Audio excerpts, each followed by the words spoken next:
this is a how-to, more in-depth look at how I made my fawn legs. Thank you so much for all the love that I've been getting on my fawn costume. I spent such a long time making that build. This is the second time I've made the fawn. I learned a lot from the first time I made the fawn, made all of my mistakes, and then now in this version 2 I was able to upgrade it, and I sure made some mistakes still, and I can't wait till one day when I have the courage to make version 3 if that ever happens.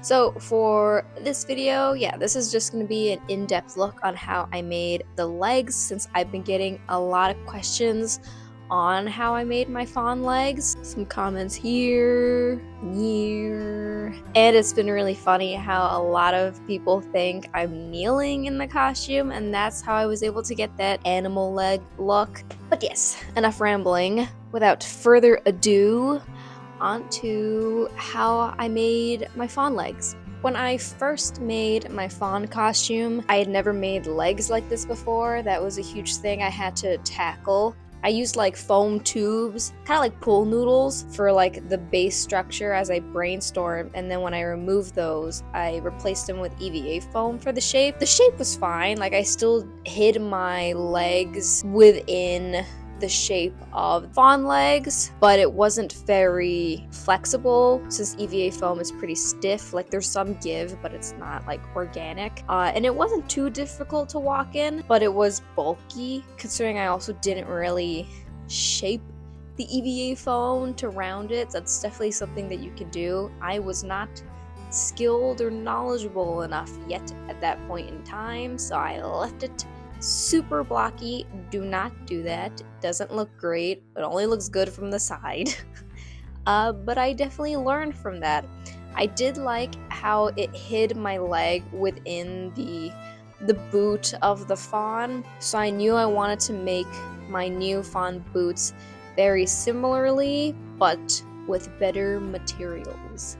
So to start version 2 of these legs, I also used platform boots because stilts terrify me, and I started the shape of the legs with furry foam, just project foam or poly foam depending on where you buy it from. You can get it at Michael's, Walmart, Joann's I think has some, online stores has them. You can get it at a lot of places. And I just started shaping the legs, getting the general length of them out, and I just glued them onto the boots. I just kept shaping it out with the project foam. I glued all the foam together with hot glue, and then I used my scissors just to trim off any of the excess foam that I didn't want on the legs, just to like shape it and make it have a more realistic look. And the good thing about project foam I really liked compared to EVA foam is that it's super flexible and spongy, and it just looks more organic. And you can see me here doing a little test of just the mobility of the legs, and they're very comfortable and lightweight, which is always good for a costume. This part was definitely the easiest part of the build, just gluing on project foam, trimming the excess off, and just shaping it so it looked like a real living creature's leg. Once I finished that, it was time to cover it in Fosshape. So for my build, the Fosshape that I used for pretty much the entire costume was Fosshape 300. If you don't know what Fosshape is, so Fosshape is a fabric.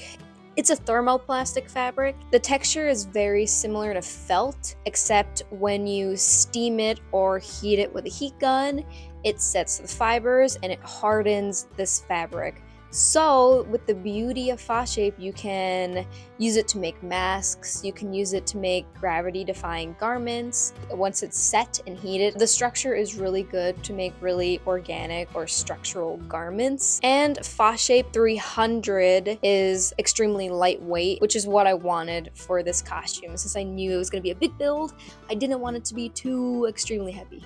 I knew I wanted to use Fosshape because I really loved the texture of it. It kind of reminded me of bark when it was heated and set, so I used that for my costume, and I used that for the legs. Woohoo! So first, I wrapped the foam base of the legs that I made with wrapping gonna wrap it with? Plastic wrap. I wrapped the leg in plastic wrap, and then I used a Sharpie and I traced out all my seams, and then I cut it off and I transferred that on a paper and I made my leg pattern. And then once I had the leg pattern, I transferred that onto my Fosshape and cut out my pieces, and I sewed those pieces together. I hand sewed them together with just a whip stitch. And then once that was sewed together, I just hot glued it onto the rest of the leg, the foam leg. So it was just straight Fosshape glued onto the project foam leg. And then once I had the initial layer of Fosshape onto the leg, I heat set it very lightly. I did use a heat gun for this costume. If you want more control and you don't want to burn the Fosshape, when you burn the Fosshape, it burns through and just creates holes. If you don't want to achieve that, then just use a steamer. You have a lot more control with a steamer since it doesn't get too extremely hot too fast. I didn't really care if I burned the Fosshape through because that organic hole that it creates also reminds me of bark. So I actually just went in throughout the entire costume and purposely burned the fabric in some areas to make it look more organic, but I digress. Once I had that initial layer of Fosshape, I did set the entire thing with a heat gun just to solidify it and to help it keep its shape more.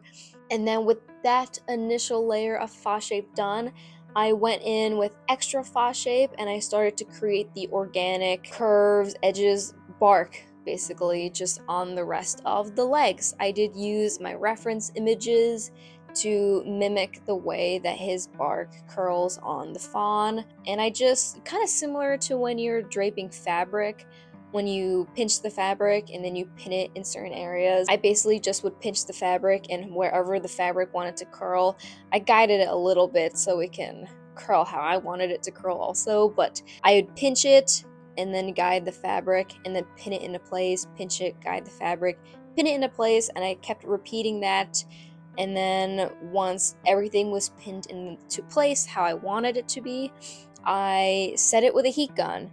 Once that cooled, I removed all the pins, and then the Fosshape wouldn't go anywhere. But I, of course, had to go back and glue that Fosshape onto the initial layer of Fosshape just so it wouldn't come off. I also did hand sew / tack the detail Fosshape onto the initial layer of Fosshape just in some areas so it wouldn't move or come off. And the thing about Fosshape I really love, especially in regards to this build, is that even when it's set and solidified, it still has some give, it still has some crunch. You can bend it, it's very pliable, but it springs back into the shape that it was set in.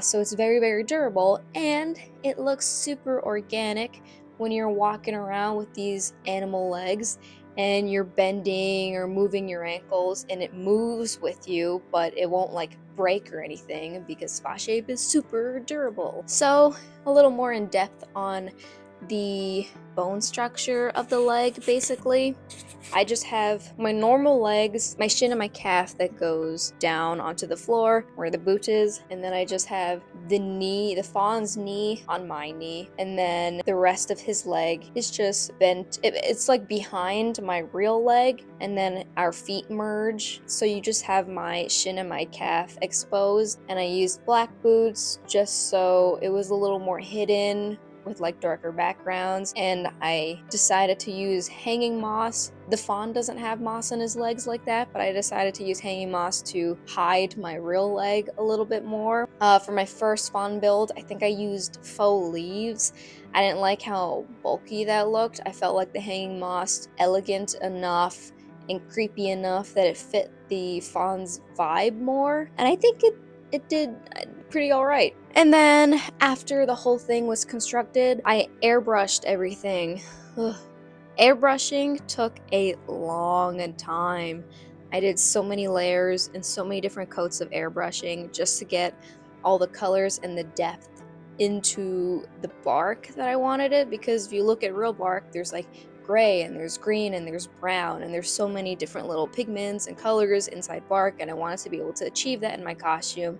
So I used green airbrush paints and yellow and tan and brown and black, and I just layered everything up, and I went and just like airbrushed textures into it and lines and curves, darken the shadows, everything. When I was done airbrushing everything, I went over again with fabric paint and just flexible paint and just hand painted some more elements into it, just to add more of a texture, more of a bark look to the entire costume. I dry brushed some areas just to add some more like variation in color, and then I went through and I added just moss in some areas of the legs, and then I hand painted all of those. So it definitely took a long time. Yeah, and that's my fawn legs.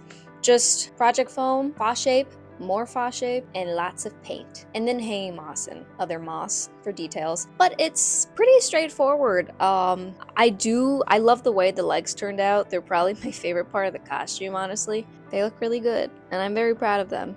And I'm actually planning a costume, maybe my next costume I compete in. She's also gonna have legs like that, so it's definitely something that I really loved making and I want to make more of.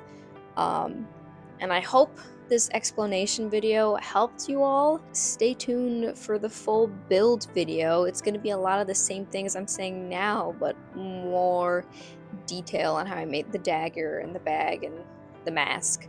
Oh, another detail I almost forgot to mention is that my old fawn wig I sacrificed for the mask of my new fawn costume, and the fur on his tail and his ears, but also the fawn has hair on the back of his legs, like where his heel is, and so I used old wig fibers from my old fawn wig, and I just like teased the life out of it, and I glued it onto the back of my new fawn legs just to add that extra little detail. And then also I added fake mud to the bottom of my fawn boots, so it's like he was like walking through the woods, and then he got a little dirty, and he's also a tree, so it adds to it. And if you want to learn how I made that concoction, you can watch my Thorin Oakenshield video. Did I add mud to him? I think I did. I added mud to Jinx. You can watch that video. And you can watch Springtrap. I added mud to him also. But you can also stay tuned for my full-length Fawn, how I made the whole costume. And I'll also talk about how I made the fake mud in that costume.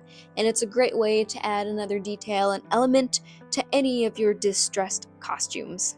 Also, I think the leg type that the fawn has is unguligrade. Unguligrade? I might not be pronouncing that correct. But they're just animals that walk on hooves. I think I kept referring to it as digitigrade. I don't think that's correct. It's unguligrade. Yes. If you like what you see and you want to see more of my cosplay costume shenanigans, please subscribe. Hit that subscribe button, like this video. It tells the algorithm gods that you like my content and you want to see more of it. Leave a comment. Let me know if you want to try making fun animalistic legs for your next costume, or if it's something you want to try.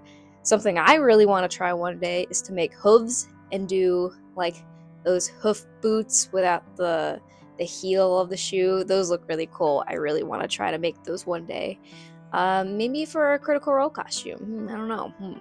Stay tuned for more content. The next video is going to be the full video on how I made the full fawn costume, and then I'm going to do more build videos in the future, makeup videos, maybe some convention vlogs, we'll see. But stay tuned, and thank you for watching the video.